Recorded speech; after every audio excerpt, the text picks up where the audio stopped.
everyone. Welcome back to the Football Amigos show. It's your boy Mide, and yes, I am excited for obvious reasons, of course. It was a very, very interesting week 8. About to give you the reactions. Amigos, like, share, and subscribe. I do have the boys back. I have the Amigos back. Amigo Ayo, our resident Arsenal fan. How are you? How are you doing today? Glad to be back. Glory, glory, Arsenal. I thought it was Great United, but okay, I guess you can steal it because you're winning. Of course. I get to laugh just a little bit. Our resident fan, Sam, for Liverpool. Sam, how are you doing today? How are you feeling? We're here for you. How are you coping with recent results, including this past Sunday against United, winning 2-1? I'm here. Happy to be back. I was away for 2 weeks. I'm happy to be back.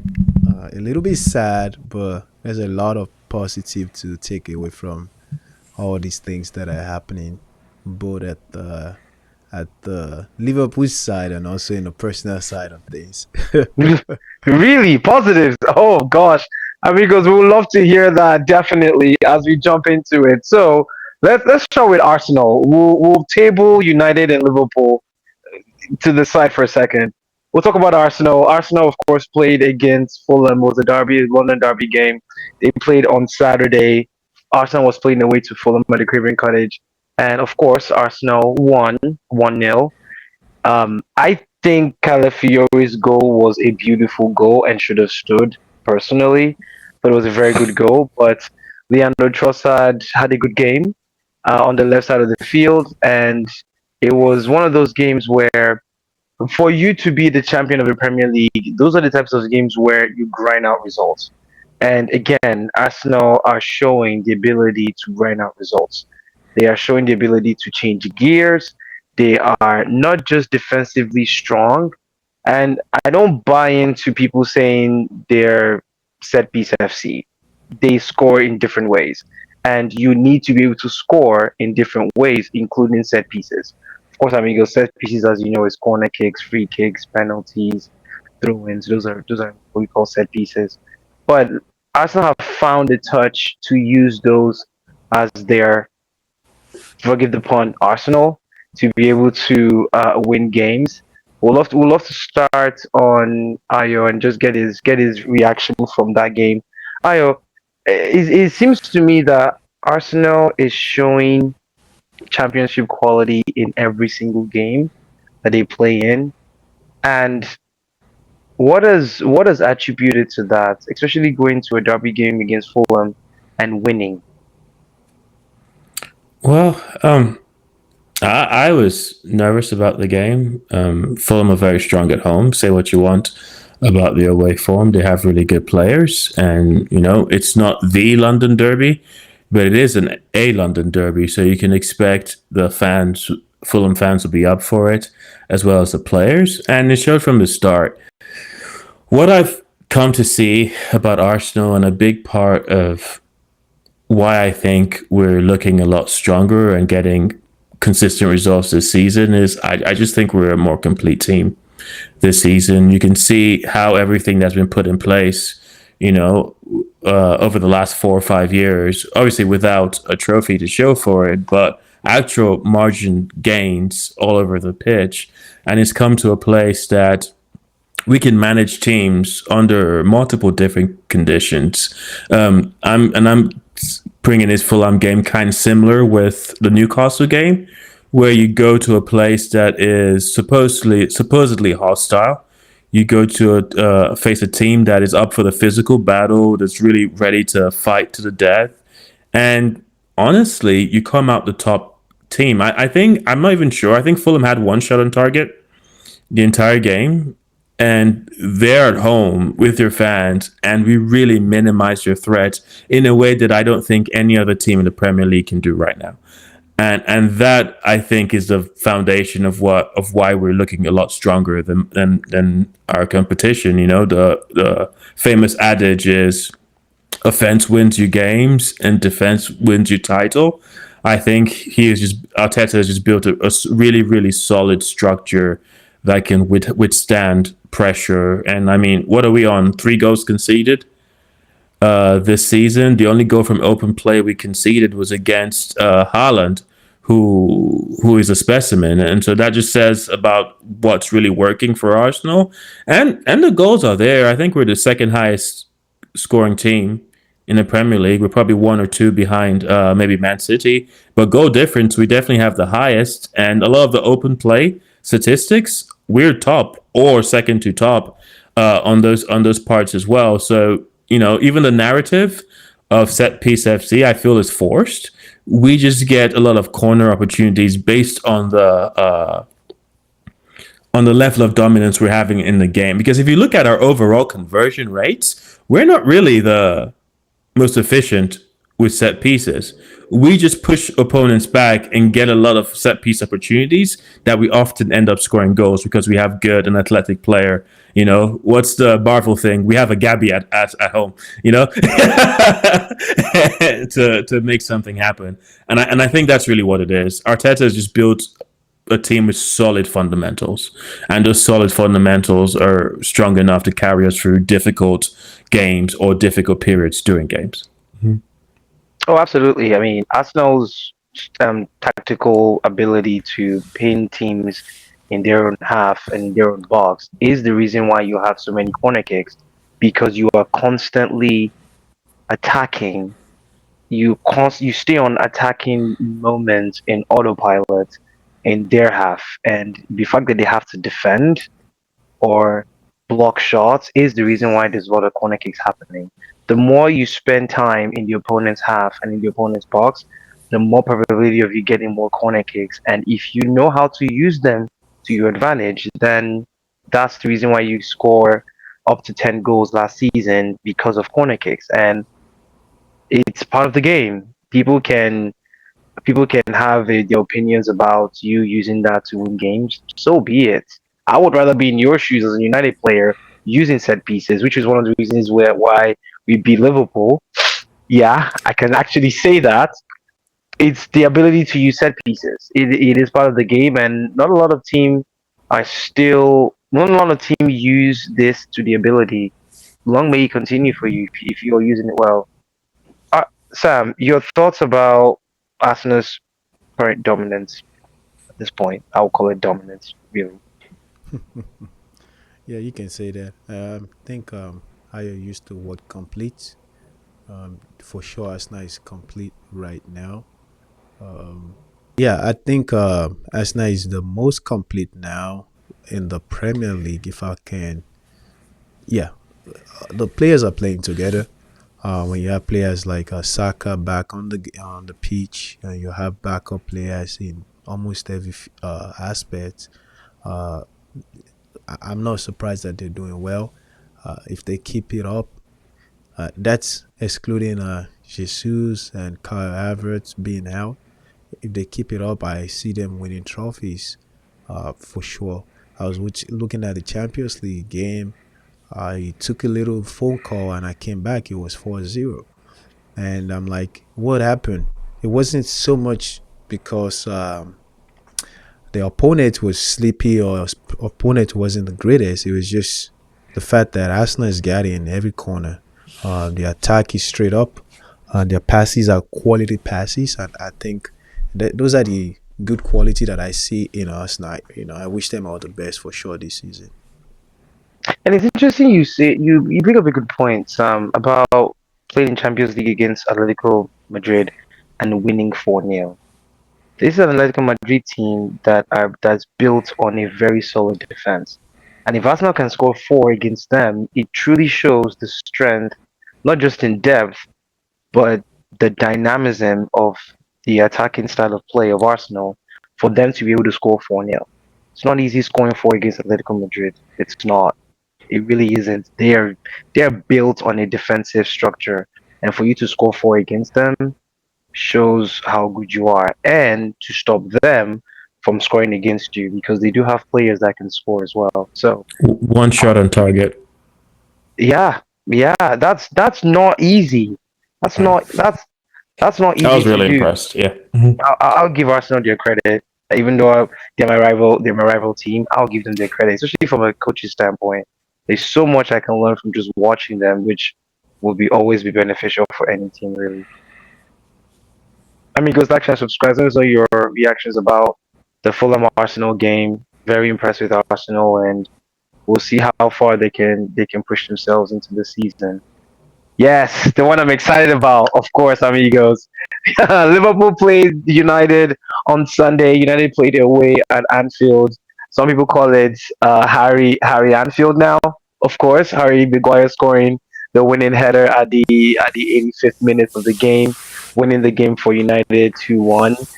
There were a lot of uproar with Amram's selection before the game. I was part of that as well, but not necessarily an uproar.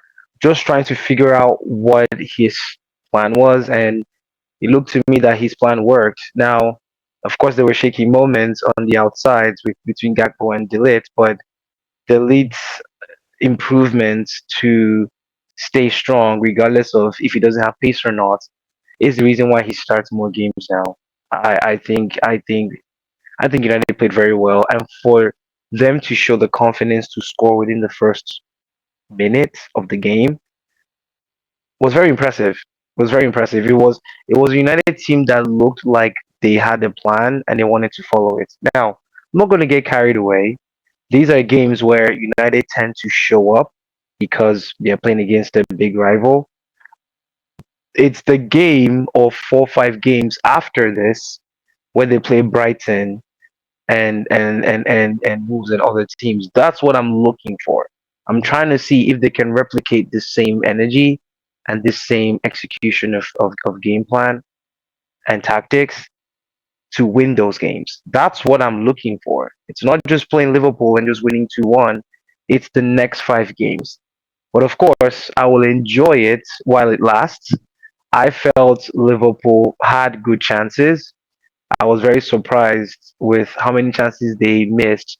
Gakpo did hit the post, which he should have scored, and there were two headers, and eventually he got his goal.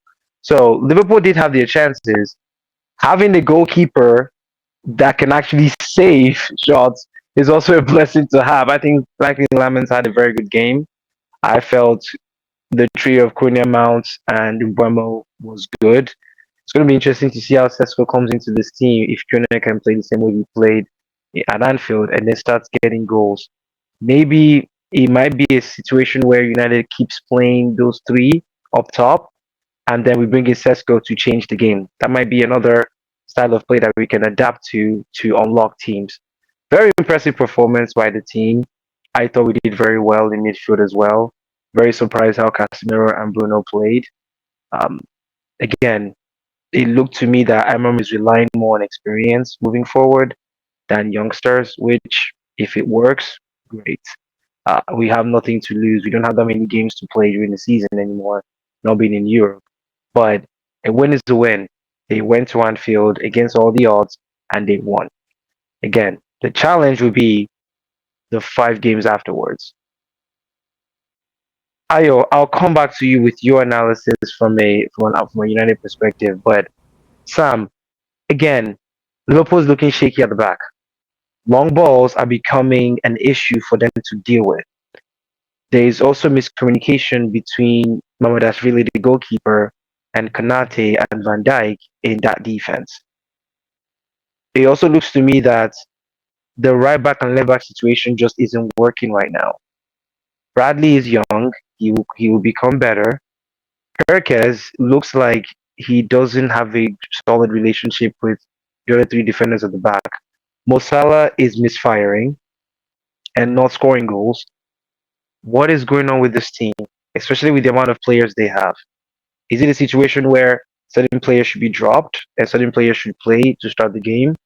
What is going on with Liverpool? Because at this point, we can clearly say Liverpool is in crisis. How do we fix it? How do we fix it? That's a good question.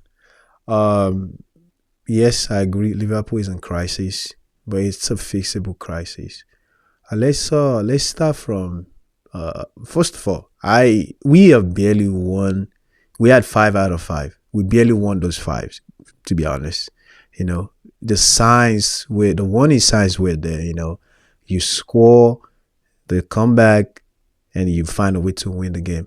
And I've been saying this. I wanted to see a Liverpool whereby the opponent scores, the Liverpool find a way to get the game back level and win the game.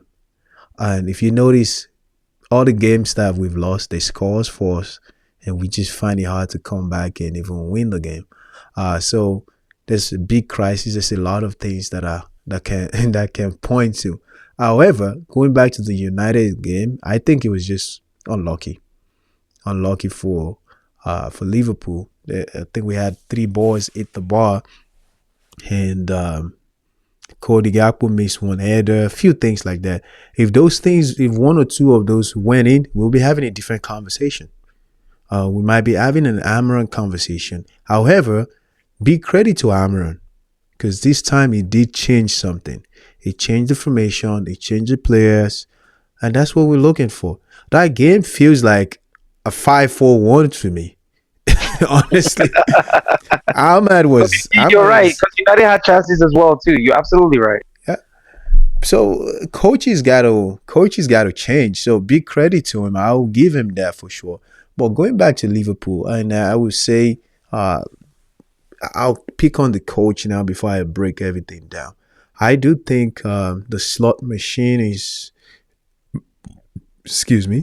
broken. It needs some WD-40. They need confidence to make some decisive decision. One of them is Salah. Salah worries me. Van Dijk worries me. McAllister worries me. Those 3 players, Konate worries me. But Van Dijk worries me more than Konate in that game, man. In the last 2 games, it just feels like he's too casual. It feels like he's just not running, maybe overconfidence or whatnot. Salah is just not in his form right now. And that begs the case for Chiesa. Chiesa's got the energy, he's got the foresight, he's hungry. Give him more game time. And before I get away from Salah, I think Salah and Isak might not work. I think Salah and Ekitike might give us better result than Isak. Because they're slightly different players. Ekitike is more like your Firmino guy. Isak will do all of the hustling. We're seeing more in Liverpool now that he's doing a lot of hustling, coming to the midfield and doing all of that. But Salah is too selfish, self-centered, to the point that you let some passes go to your number 9. I'm just going to be honest. So we saw that in 1 or 2 occasions in that game. But Ekitike is more of the cooking guy. He doesn't have to be the one who scores and all of that. So that also worries me. And Slot has to fix that, going back to coaching. So there's a lot of things to mention in that game. Looking at all of our previous games, including the ones that we won, our defensive work is terrible.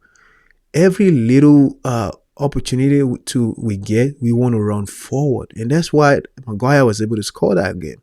Because just like the other game too, I can't remember, I think it was the Chelsea game too. Frimpong was not even, it wasn't even checking his back line. He was just ready to go. I don't know what, maybe they're trying to keep offside, but they are just always ready to go forward without looking at their back. Terrible defensive work. There have to be a lot of improvements in that aspect. I like what I saw from United point of view. I like the also from Dalot.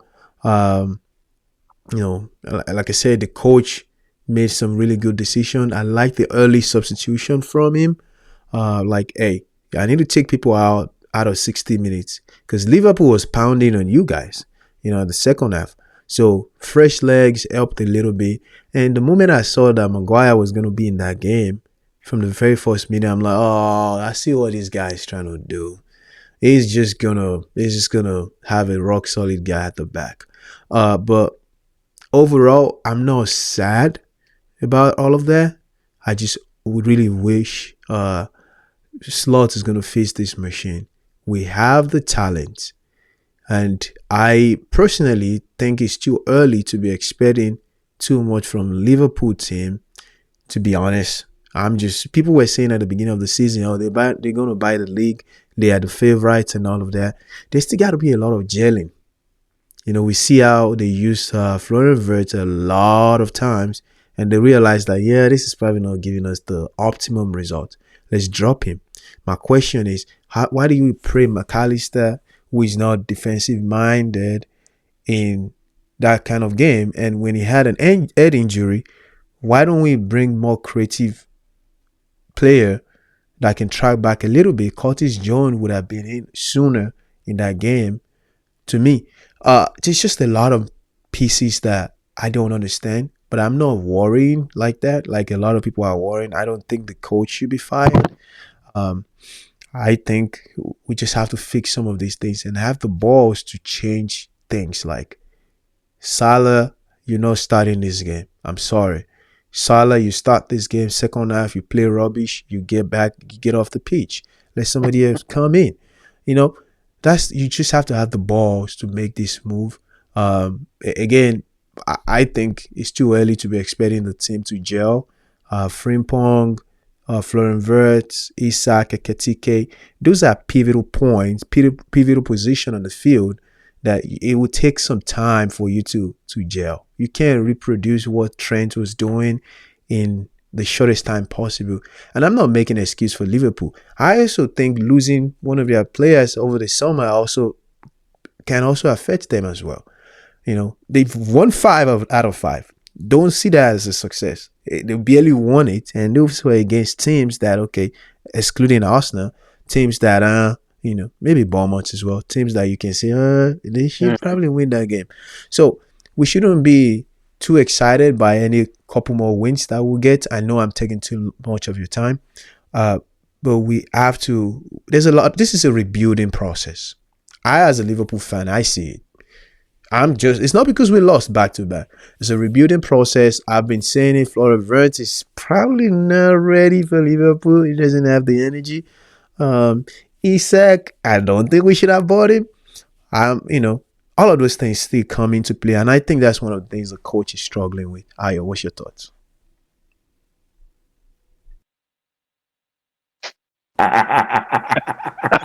I just started to laugh, amigo. Oh man, it's okay, Sam. It happens.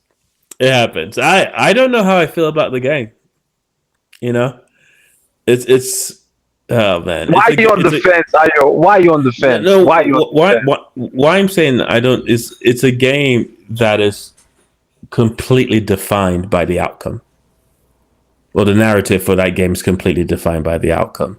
Like one of my biggest moments was there was a shot. I think it was the first time Cody Gakpo hit the bar, and he shoots, and Lemons, right, very solid goalkeeper. So many articles about him. He pulls his hand back. If you watch that, what's it called? Because he thinks it's going out, and he hits this bar, and you make that kind of mistake, and that goes in. And what's the narrative about Lemons? Mm-hmm.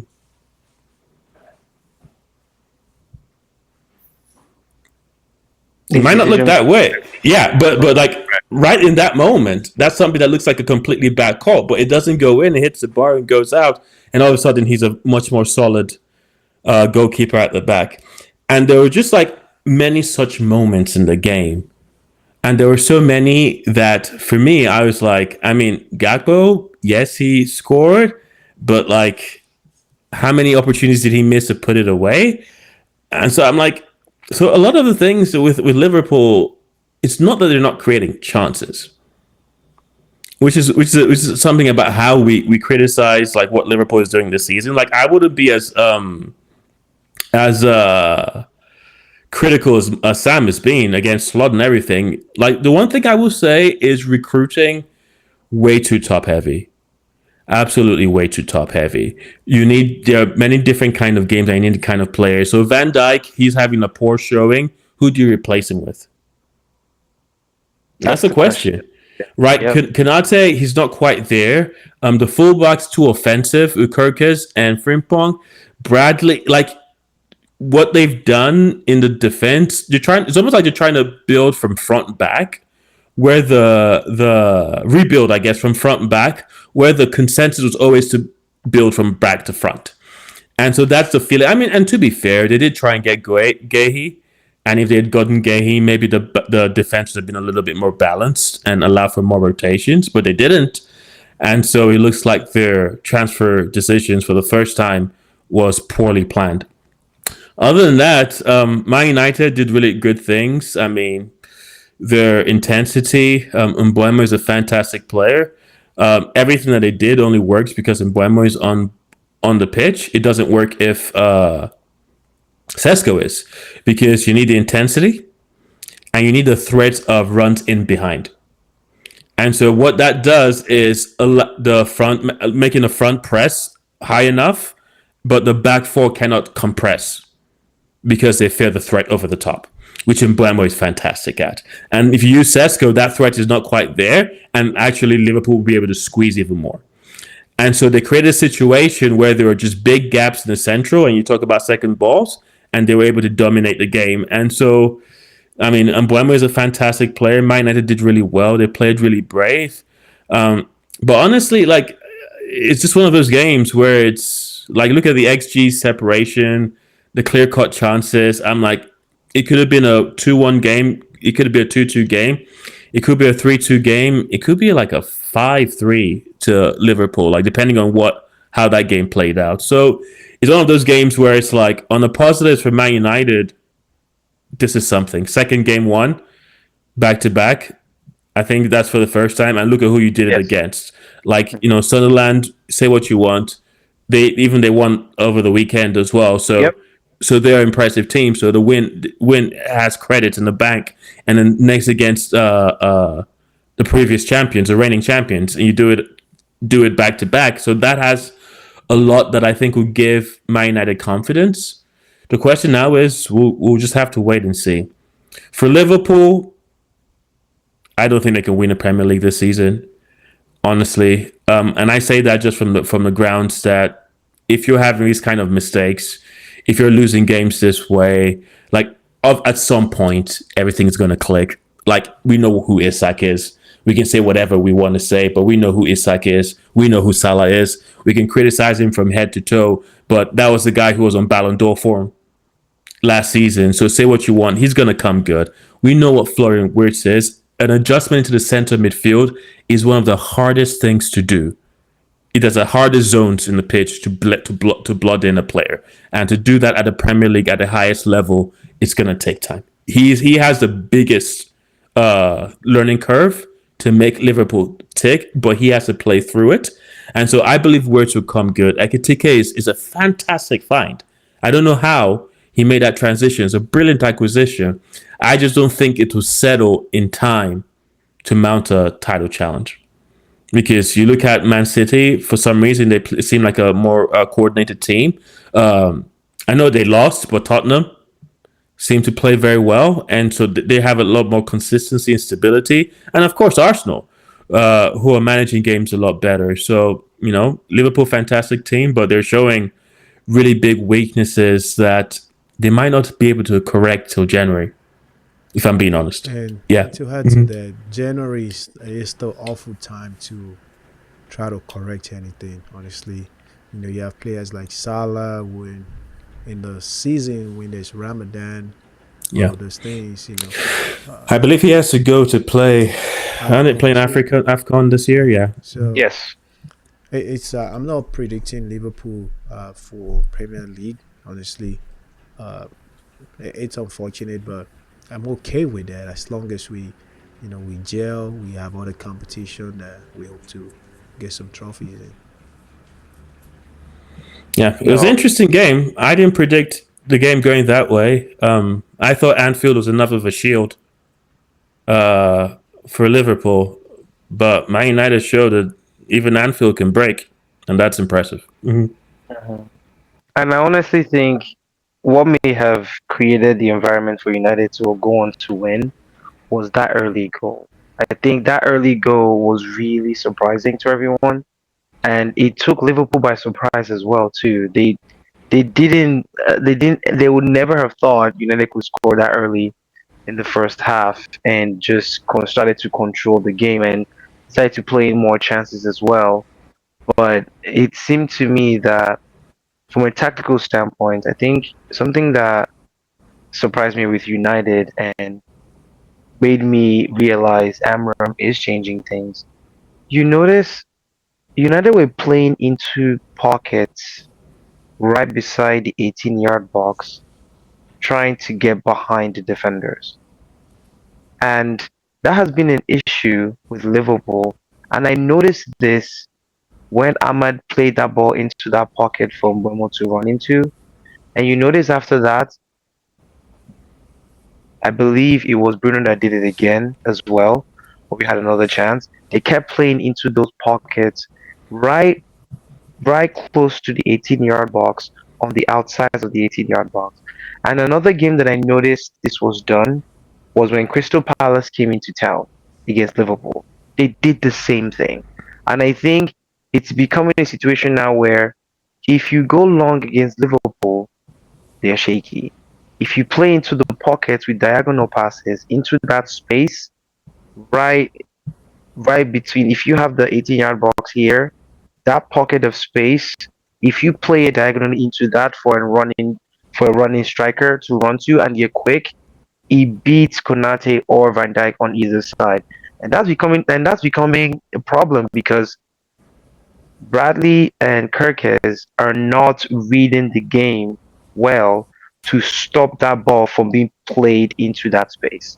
And I think that's the problem Van Dijk and Konate has because if you notice, they don't go on the ground too early. Konate and Van Dijk, they don't. You will not see them slide to cover that space, and I can understand why because you want to stay on your feet, you want to cause a penalty. But if your right back and left back don't stop that ball from coming in, that's where the problem starts. And it's becoming a theme now. If you go back to watch that Crystal Palace game, amigos, you start to see those diagonal passes into that channel for the strikers to run onto, which then pulls the center backs away from from their middle defending and allows midfielders to run into the box in the middle. That was why Bruno got a shot that he should have scored against Liverpool. It was the same thing. They played it to that channel, pulled Van Dijk and Konate to the outside, and then we cut back to Bruno. If Bruno had buried that, we're talking about a completely different game. So it's going to be something and it's what we'll have to research as a coach and try to put a solution to, but I don't know if he has the players to be able to do it, especially at the back. Not no, attacking wise, they'll be fine over time, but defensively, I'm not so sure. Sam, your final thoughts? No, I agree with you. I think one of the ways to break Van Dijk is to put a pass behind him. It's just hard for him to take. Is Van Dijk the new Maguire? Nah, I don't think Nah, so. Maguire is in his own league right now, and he will get that contract. I think it's deserved as well. I yeah, don't think he starts, but he deserves it. yeah, I'm not sure about deserve though. But a conversation for another day. I think you hit the nail on the head. Pass. Behind between Kanate and Van Dijk, they have communication problems. Honestly, right now, excuse me, guys. But hey, overall, I'm not so worried. I think we'll come back. But there's a lot of department that needs to be improved, unfortunately. But yeah, Amigos, like, share, and subscribe. Let us know your thoughts. I looks like you have something to say. Go for it. Quickest thing, I was how do you feel about the goalkeeper that's debuting for Allison? I think the first goal. I wanted to bring I it thought up. he was poor. Yeah, I thought he was Mama poor. Dash Philly. Yeah. Yeah, I thought that first goal, I was like, oh, like Allison would not have. That was yeah. too slow. He was too slow off his line. But I was gonna ask, like, how do you think you're gonna do with him, Allison, gone for such a long period? That worries me actually. But again, when your fullback uh shutting balls down, like Mide mentioned, they're not reading the game so well. If they're closing down balls, it takes the pressure off the goalkeeper. It takes it's a good shield for the goalkeeper. So you can have a goalkeeper that sucks so bad, or that's just not paying attention. If the defender covered him pretty well, that one chance that he gets, he will do a good job, right? So it worries me a little bit, especially given that the defense itself, the center backs are not in the best form right now. So that's Hmm. been one of our shield, even with Allison as well. But Allison always come back in to save the day if Van Dijk and Kanate miss the ball. So, but it, it's okay to go through some things like this. I'm not consoling myself. Uh, Liverpool fans, it's okay, but at the same time, be critical, but with some understanding of the fact that okay, these guys are just gelling. But Annie Slot's got to do better with some substitution. Chiesa, bring him in. Last question, Sam. Yes. Is this Van Dijk and Salah's last season? Oh, that's a good question, Ayo. What do you think, Sam? Salah, I would say let him go to Saudi, make some money out of him. Uh, for Van Dijk, you can have him as a substitution, be more of like a mentor to the center backs that we don't have. Of course, if Gay comes in general, we don't know where he's going to go. I think Barcelona or Real Madrid, one of them, is looking at him as well. But whatever direction we want to go, having Van Dijk as a great substitution, it would be a great addition to the new set of partnership that they hope to form. But I think Salah should be let go, not because he's washed or anything, but the new Liverpool, you almost have to look at it. If Liverpool is not a team that has always been known for having the greatest number 9, but it seems like we are building around proper striker now, and Salah is going to be an hindrance to that move if we want to play that way.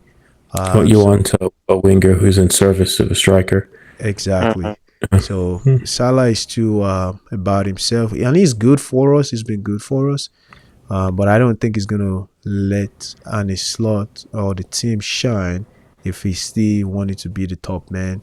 And because he had like 2 chances that maybe one of them he could have passed, the other one he could have probably, I get it that they're in a rush. I think he would have buried two chances in that game. Yeah. I think opposite of that a little bit in the defensive side. I agree with you with Salah. I don't think you should maybe necessarily sell him. Maybe start to phase him out slowly, and maybe have someone like Ekatike play on the right side because he will feed Isak. I think so, and then having Gakpo on the left, I think they will feed each other, and you might see a very dynamic Liverpool defense. I think Konate is the issue personally. I feel like Van Dijk's leadership is one that shouldn't be taken for granted. However, he does need to improve as well, don't get me wrong. But Konate's decision making isn't the best right now. And I don't know if his head has been turned because maybe there were some rumors about Madrid being the season. But it looks like there's something you want to say. I think Kanate is frustrated. Mhm. And I think the setup that Liverpool are playing with asks too much of him. And he can't do everything. And I think the next player that you put in is going to, because I think there's something that's really off with Van Dijk. I noticed it last season, where if the game is in front of him, he can anticipate, take that preemptive, or I guess action that really snuffs out the threat very, very well. But when you make it a situation where he has to react, he can be shockingly poor.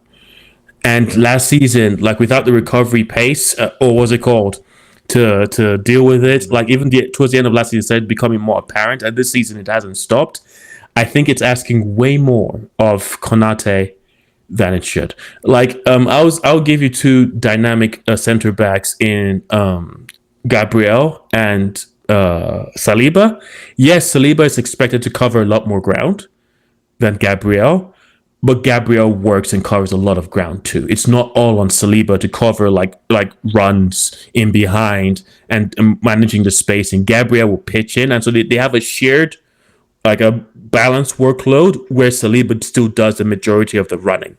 And I think with Liverpool, I think it's just asking too much of because like whoever you put in that position, it's gonna ask too much of them too because of what Van Dijk is losing. Like I think Van Dijk is now way dependent on the structure of the team. And so if you break the structure, Van Dijk is vulnerable. Like it's surprising in a way that he wasn't maybe 2 years ago.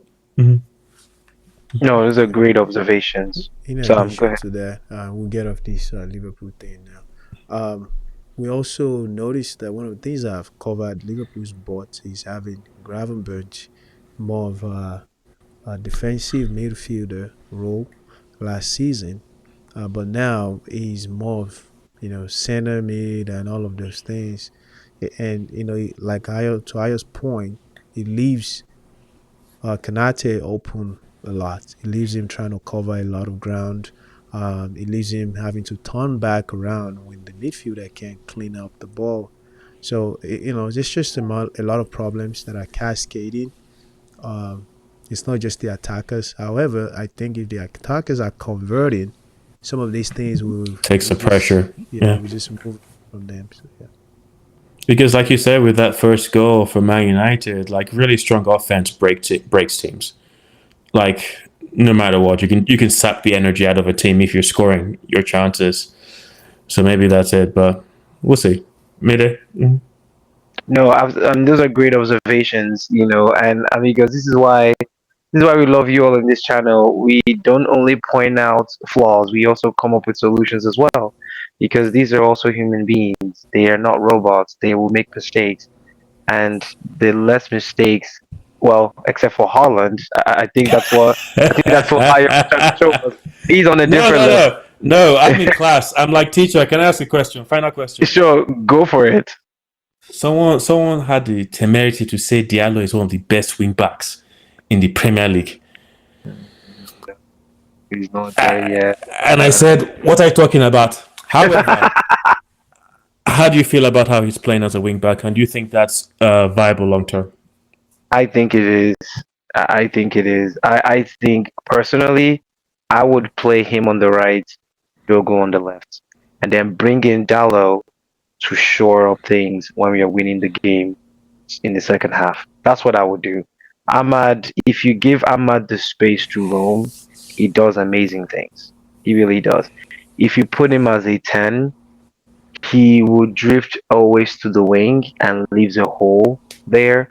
Unless you have someone that can come in to underlap him, he's going to leave that hole because he's naturally a winger. So having him as a wing back gives him that license to roam and come in while someone else can replace him. I think that's his best position. I think he's more clinical playing there, and his defensive side can improve, of course. I think that definitely is something that he needs to work better on, but I think that's his best position. I think that's his best position, absolutely. But no, great question. I mean, find goes I back find it fascinating because I didn't think he was going to thrive as a wing back, because of his defensive weakness, and so I'm still trying to see because he's doing well. So I don't know, but I'm it's a puzzling thing. I'm trying to I get my think mind around. Yeah. no, you're absolutely right. I think what shields him is his recovery speed. He positions himself well so that you don't know that he's out of position, and I think that's because of his speed. Now, him going and challenging the ball, that's what you don't see too often, which he needs to improve on. So he does more covering and marking than actually challenging to steal the ball. That's where your Van Dijk, that's where your Delete thrives. That's where your Maguire thrives. They will go in and absolutely smash you through the ball. That's where your Delo thrives, naturally being a right back, and your Dogo thrives. Ahmad, I don't think he wants to get in there. Maybe because he doesn't want to get injured. I can understand why. But he will cover and he will press, but to challenge the ball, I'm not so sure. So he covers himself when he kind of drifts away. That's the reason why. it's a smart way to play. It really is. It's like you mask your weaknesses with your speed. It really is. Yeah. And That kudos to him. that's the experiment I'm watching. I don't know. We'll see. Yeah, we'll see. Absolutely. Yeah, yeah. Which brings up a good point, Ayo. Sam, what are we doing with Frimpong? What are we doing with Frimpong? Seriously, because he replaced Salah towards the end of the game, and he actually did well. And like I said last week, amigos, like and subscribe. Please go back to my predictions and some of the conversations we had last week. I did say replace Salah with Frimpong. He can do it. He really can. I thought it was interesting that they made that substitution as well. But your thoughts on Frimpong? Man, I think Frimpong is a fantastic player. The only problem that I have with him is he can dribble himself out of the pitch. Other than that, I think I think he's a player that he will do well at as a right back as long as It's there's coverage. there's coverage, there's proper communication between They play him as all the. They play him as a winger. I don't understand what they're trying to do with the right side. It doesn't make any sense to me. I don't get it. But because we know what Frimpong is, he's a wing back.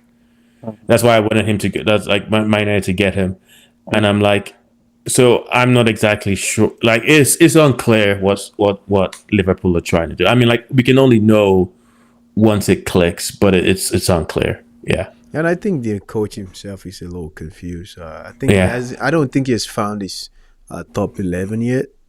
First 11, if I may put it that way.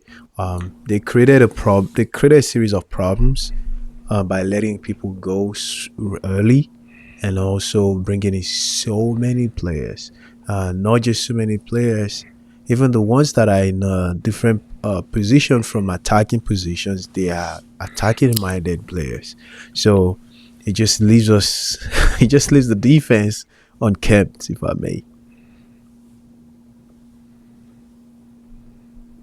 Yeah. No, time will tell. Time will tell about Frimpong. Amigos, like, share, subscribe. Let us know your thoughts about all of those games. Still buzzing about the win, of course. Go Man United. We'll talk to you also in the next content. Excited to bring you Week 9 predictions. Stay tuned, amigos. We'll see you all soon. Take care.